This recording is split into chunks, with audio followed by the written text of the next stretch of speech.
ഹോർമുസിൽ വീണ്ടും സംഘർഷം. രണ്ട് US പടക്കപ്പലുകളുടെ നേർക്ക് മുന്നറിയിപ്പെന്നോണം വെടിയുതിർത്തതായും തുടർന്ന് കപ്പലുകൾ ഒമാൻ സമുദ്രത്തിലൂടെ ഇന്ത്യൻ സമുദ്രത്തിലേക്ക് പിൻവാങ്ങിയെന്നും ഇറാൻ സൈന്യം വ്യക്തമാക്കി.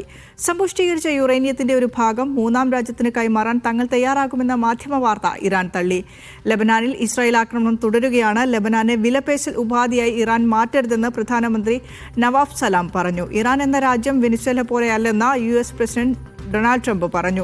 ജനുവരിയിൽ വെനിസ്വേല പ്രസിഡന്റ് നിക്കോളാസ് മഡ്യൂറോയെ പിടികൂടുന്ന സൈനിക നടപടിക്ക് മിനിറ്റുകൾ മാത്രം മതിയായിരുന്നുവെങ്കിൽ ഇറാനിൽ നിന്ന് സമ്പുഷ്ടീകരിച്ച യുറേനിയം പിടിച്ചെടുക്കാൻ ആഴ്ചകളും വൻ ഉപകരണങ്ങളും വേണ്ടിവരുമെന്ന് ട്രംപ് വ്യക്തമാക്കി. MC നാസറിന്റെ വിശദാംശങ്ങളുമായി. നാസർ, ഇപ്പോഴാണോ ട്രംപിന് അക്കാര്യത്തിൽ ഒരു വ്യക്തത വന്നത്? അന്ന് ഈ യുദ്ധം തുടങ്ങി വെക്കുന്ന ഫെബ്രുവരി 28 ട്രംപ് കണക്ക് കൂട്ടിയിരുന്നത് പൂച്ചക്കുട്ടിയെ പിടിച്ച് പുറത്താക്കുന്നത് പോലെ ഇറാനിൽ നിന്ന് അധികാരം അയത്തുള്ള ഖംനായിമാരെ എല്ലാവരെയും കൊന്നൊടുക്കിക്കൊണ്ട് ഇറാന്റെ സമ്പൂർണ്ണ അധികാരം പിടിച്ചെടുക്കാമെന്നായിരുന്നു. പക്ഷേ ഈ ഒരു യുദ്ധം കടന്ന മാസങ്ങൾക്ക് ശേഷമാണോ അത് അത്ര എളുപ്പമല്ല എന്നുള്ളൊരു സ്ഥിരീകരണത്തിലേക്ക് ട്രംപ് എത്തുന്നത്? തീർച്ചയായിട്ടും ഒരുപാട് മനുഷ്യരെ കൊലപ്പെടുത്തുകയും ഒരുപാട് ഇറാന്റെ അടിസ്ഥാന സൗകര്യങ്ങൾ തകർക്കുകയും മേഖലയിൽ ഒന്നാകെ ഏറ്റവും സംഘർഷപൂർണമായിട്ടുള്ള ഒരു അവസ്ഥ രൂപപ്പെടുത്തുകയും ചെയ്തതിന് പിന്നാലെയാണ് ഈ ഒരു ഏറ്റുപറച്ചിൽ ട്രംപ് നടത്തിയിരിക്കുന്നത്. കാരണം ജനുവരിയിൽ വളരെ ചുരുങ്ങിയ മണിക്കൂറുകൾ കൊണ്ട് തന്നെ മദുറോയെ പിടികൂടാനും അതോടൊപ്പം തന്നെ വെനിസ്വേലയുടെ എണ്ണയുടെ വിൽപ്പനയും അതിന്റെ നിയന്ത്രണവും കൈക്കലാക്കാനും അമേരിക്കയ്ക്ക് സാധിച്ചിരുന്നു. തൊട്ടുടനെയാണ് US പ്രതിരോധ സെക്രട്ടറി നൽകിയിരിക്കുന്ന റിപ്പോർട്ടിന്റെ അടിസ്ഥാനത്തിൽ വളരെ പെട്ടെന്ന് തന്നെ ഒരുപക്ഷെ ഒരു 3-4 ദിവസങ്ങൾ കൊണ്ട് തന്നെ ഇറാനിലെ ഭരണകൂടത്തെ പിഴുതെറിയാനും അതോടൊപ്പം തന്നെ ജനകീയമായിട്ടുള്ള ഒരു പ്രക്ഷോഭത്തിലൂടെ തങ്ങൾക്ക് അനുകൂലമായിട്ടുള്ള ഒരു രാഷ്ട്രീയ സാഹചര്യം ഒരുക്കാനും സാധിക്കുമെന്നൊരു കണക്കുകൂട്ടലായിരുന്നു യുദ്ധപ്രഖ്യാപനവും ഫെബ്രുവരി 28 ആ യുദ്ധത്തിന്റെ തുടക്കവും ഉണ്ടായത്. ഇസ്രായേലും അതോടൊപ്പം തന്നെ വലിയ പ്രതീക്ഷകൾ അമേരിക്കക്ക് പകർന്നിരുന്നു.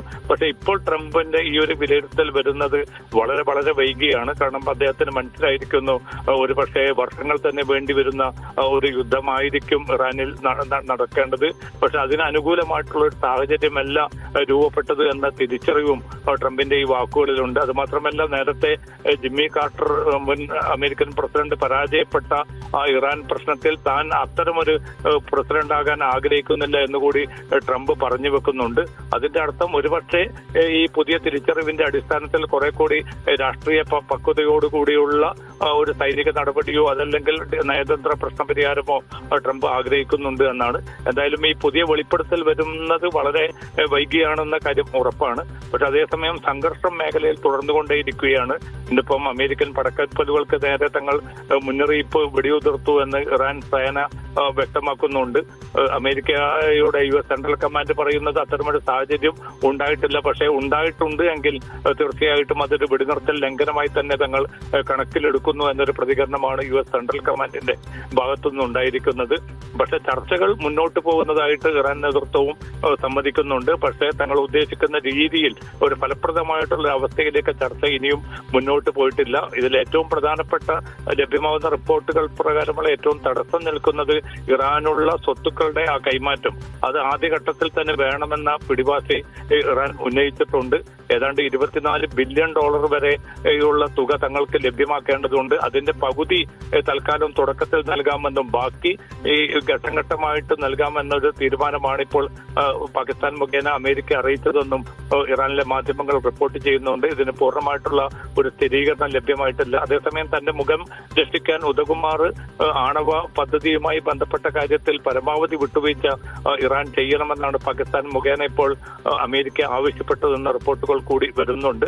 പക്ഷേ അടുത്ത ആഴ്ചയോടുകൂടിയെങ്കിലും ഒരു ചർച്ച കുറെ കൂടി ശുഭാപ്തികരമായിട്ടുള്ള അവസ്ഥയിലേക്ക് എത്തുമെന്നാണ് വൈറ്റ് ഹൌസ് വൃത്തങ്ങളെ ഉദ്ധരിച്ചുകൊണ്ട് അമേരിക്കൻ മാധ്യമങ്ങളും റിപ്പോർട്ട് ചെയ്യുന്നത്. പക്ഷേ ഇറാൻ വ്യക്തമാക്കുന്നത് തങ്ങളുടെ പ്രഖ്യാപിത നിലപാടിൽ മാറ്റമില്ല. തുടക്കത്തിൽ വെടിനിർത്തൽ രൂപപ്പെടുകയും പൂർണ്ണമായ അർത്ഥത്തിൽ ഒരു യുദ്ധവിരാമം ലബനാനും ഗസയിലും ഒക്കെ ഉണ്ടാകേണ്ടതുണ്ട്. അതോടൊപ്പം തന്നെ ഹോർമുസ് തുറക്കാനുള്ള അവിടുത്തെ പരമാധികാരം തങ്ങൾക്ക് നൽകിക്കൊണ്ട് തന്നെ ഹോർമുസ് സ്വതന്ത്രമായി തുറക്കാനുള്ള ഒരു അവസരമാണ് ഇറാൻ മുന്നോട്ട് വെച്ചിരിക്കുന്ന നിലപാട്. ഈ നിലപാടിലേക്ക് അമേരിക്കൻ പ്രസിഡന്റിന് എത്താൻ നിലവിലുള്ള സാഹചര്യത്തിൽ അദ്ദേഹം തയ്യാറാകുമോ അതല്ല നേരത്തെയൊക്കെ ലോകം കണ്ടതുപോലെ വളരെ പ്രതീക്ഷ ജനിപ്പിക്കുകയും ഒടുവിൽ ഒന്നുമില്ലാത്തൊരവസ്ഥയിലേക്ക് ആ ചർച്ചകൾ വഴിമാറുന്ന ഒരവസ്ഥ ഉണ്ടാകുമോ എന്ന ഒരാശങ്കയും നിലനിൽക്കുന്നുണ്ട്. ബിനീഷ.